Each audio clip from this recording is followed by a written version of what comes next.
Hi friends, ఇప్పుడు మా చెల్లి మీకు అట్లా దోమాలో నేర్పిస్తుందంటే చూసి నేర్చుకోండి. ఇది అంట్లు రాని వాళ్ళకి ఈ వీడియో.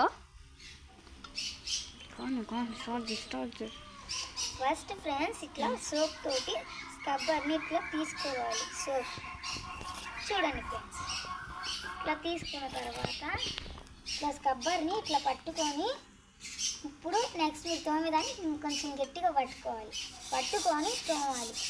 చూడండి ఎట్లా తోమని చూపిస్తున్నాను. అప్పుడు కింద పడదని చెప్పాలి. అప్పుడు కింద పడదు.